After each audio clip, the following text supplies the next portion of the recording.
Bismillah. O'zbekiston Respublikasi Konstitutsiyasi. Muqaddima.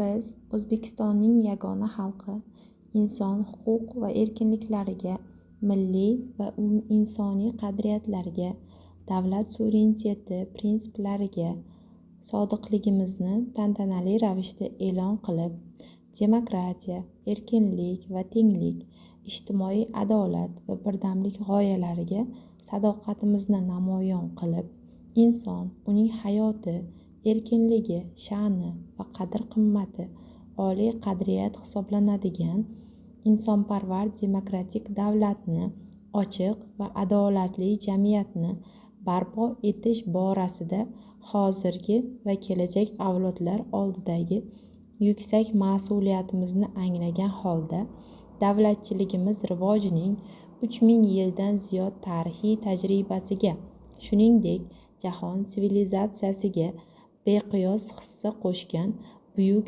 ajdodlarimizning ilmiy, madaniy va ma'naviy merosiga tayanib, mamlakatimizning bebaho tabiiy boyliklarini ko'paytirishga hamda hozirgi va kelajak avlodlar uchun asrab-avaylashga hamda atrof muhit musaffoligini saqlashga astoydil ahd qilib, xalqaro huquqning umume'tirof etilgan prinsip va normalariga asoslangan holda O'zbekistonning jahon hamjamiyati eng avvalo qo'shni davlatlar bilan do'stona munosabatlarini hamkorlik, o'zaro qo'llab-quvvatlash, tinchlik va totuvlik asosida mustahkamlash hamda rivojlantirishga intilib, fuqarolarning munosib hayot kechirishini, millatlararo va konfessiyalararo totuvlikni, ko'p millatli jonajon O'zbekistonimizning farovonligini va gullab-yashnashini ta'minlashni maqsad qilgan holda ushbu Konstitutsiyani qabul qilamiz va e'lon qilamiz. Birinchi bo'lim. Asosiy prinsiplar. Birinchi bob. Davlat suvereniteti. Birinchi modda. O'zbekiston boshqaruvning respublika shakliga ega bo'lgan suveren, demokratik, huquqiy, ijtimoiy va dunyoviy davlat. Davlatning O'zbekiston Respublikasi va O'zbekiston degan nomlari bir ma'noni anglatadi. Ikkinchi modda. Davlat xalq irodasini ifoda etib, uning manfaatlariga xizmat qiladi. Davlat organlari va mansabdor shaxslar jamiyat va fuqarolar oldida mas'uldirlar. Uchinchi modda. O'zbekiston Respublikasi o'zining milliy davlat va ma'muriy hududiy tuzilishini, davlat hokimiyati organlarining tizimini belgilaydi, ichki va tashqi siyosatni amalga oshiradi. O'zbekistonning davlat chegarasi va hududi daxlsiz va bo'linmasdir. To'rtinchi modda. O'zbekiston Respublikasining davlat tili o'zbek tilidir. O'zbekiston Respublikasi o'z hududida istiqomat qiluvchi millat va elatlarning tillari, urf-odatlari va an'analari hurmat qilinishini ta'minlaydi. Ularning rivojlanishi uchun sharoit yaratadi. Beshinchi modda. O'zbekiston Respublikasi qonun bilan tasdiqlanadigan o'z davlat ramzlari, bayrog'i, gerbi va madhiyasiga ega. Davlat ramzlari davlat himoyasidadir. Oltinchi modda. O'zbekiston Respublikasining poytaxti Toshkent shahri. Ikkinchi bob. Xalq hokimiyatchiligi. Yettinchi modda. Xalq davlat hokimiyatining birdan-bir manbaidir. O'zbekiston Respublikasida davlat hokimiyati xalq manfaatlarini ko'zlab va O'zbekiston Respublikasi Konstitutsiyasi hamda uning asosida qabul qilingan qonunlar vakolat bergan organlar tomonidangina amalga oshiriladi. Konstitutsiyada nazarda tutilmagan tartibda davlat hokimiyati vakolatlarini o'zlashtirish, hokimiyat organlari faoliyatini to'xtatib qo'yish yoki tugatish, hokimiyatning yangi va muvoziy tarkiblarini tuzish Konstitutsiyaga xilof hisoblanadi va qonunga binoan javobgarlikka tortishga asos bo'ladi. 8-modda. O'zbekiston xalqini millatidan qat'iy nazar O'zbekiston Respublikasining fuqarolari tashkil etadi. 9-modda. Jamiyat va davlat hayotining eng muhim masalalari xalq muhokamasiga taqdim etiladi. umumxalq ovoziga referendumga qo'yiladi. O'zbekiston Respublikasida referendum o'tkazish tartibi qonun bilan belgilanadi.